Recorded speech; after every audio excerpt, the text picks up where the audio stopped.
chiropractor she is. Thank you.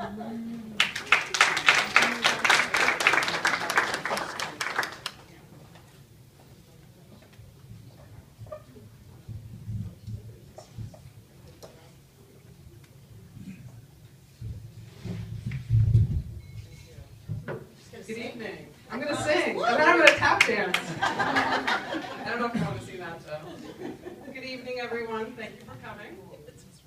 First, I'd like to have a round of applause for Mary and the other ladies that have made this night possible.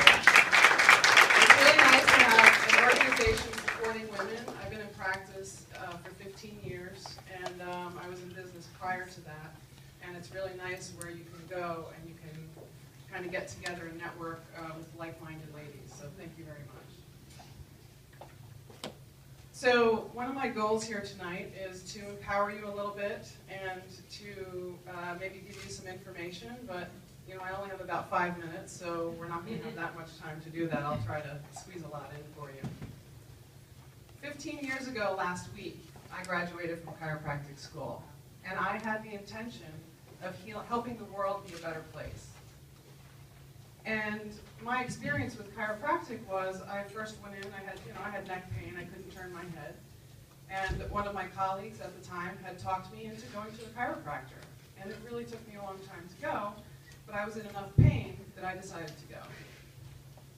After one visit, the pain was gone. But even better, after a few visits, my asthma was better, and my allergies were improved. So I said, okay, I'll kind of hang out with this a little bit longer. A few years later, I was 24. I was rear-ended in a car accident, and I had herniated a disc in my neck. Surgery was suggested. I declined, and I continued to see my chiropractor for adjustments. Within a few short months, I was back running on the boardwalk in Long Branch, where I lived at the time, and I decided that I, too, wanted to be a chiropractor. So forward 15 years, and I still am very passionate about helping people and making the world a healthier place. But one of the differences that I've seen, especially in the last few years, is we're not as healthy as we used to be. People are stressed out, people are fatigued, and people are constantly going in 10 different directions. Does anybody relate to that? Right? What was different? Well, for one thing, our environment is very different. We have GMO foods that we're dealing with. We have dehydration and water. We are plagued with inactivity because of our jobs and commutes. The medications that we're using and also that are being given to our food, basically, is also affecting us. The other thing is, as wonderful as technology is, it never gives us a chance to shut down. So that constant connection causes a stress level and a fatigue within us. And I see a lot of that in my practice. Anybody relate to that? Right? So we're stuck in this flurry of activity and constant stress, and our bodies, namely our nervous systems, are constantly in alert mode. There are two parts of your nervous system. There's the sympathetic nervous system, and there's the parasympathetic nervous system. The sympathetic nervous system is the fight or flight, the stress mode. Now, picture this, just to break it down a little bit.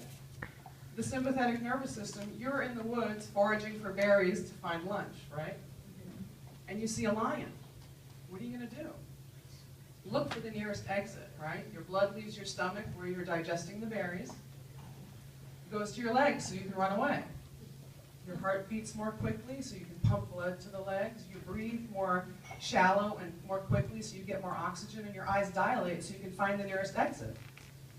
So you run away. You hopefully get away from the lion, otherwise you're lunch. And then the parasympathetic nervous system kicks in and calms. We are in a world of sympathetic overload. Raise your hand if you know somebody that suffers from fatigue, brain fog, depression, digestive disorders, right? I know there's some hands in here that would be going up. Those are all symptoms of sympathetic overload, right? What about kids? Kids, does anybody know a kid with ADD or ADHD or digestive issues or mood disorders, anything like that? A chiropractic adjustment can actually stimulate the part of your nervous system that calms the stress, removes the tension, and increases the happy hormones. Okay?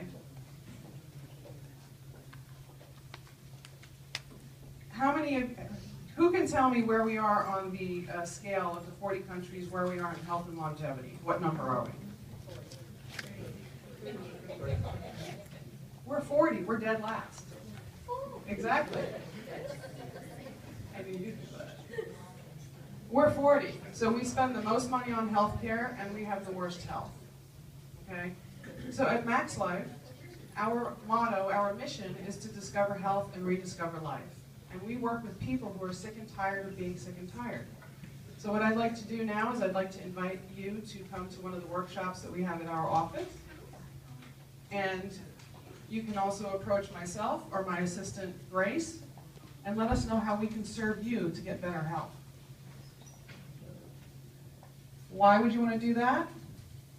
No one is coming. I think a lot of women grow up, we believe in fairy tales, right? We're waiting for the white knight on the horse to come save us, maybe. Right? He's long gone.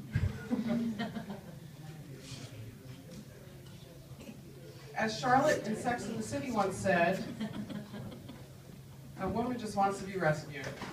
Well, no one is coming. But I know that the Morristown Women in Business, ladies, some gentlemen here, we don't need to be rescued, we just need direction.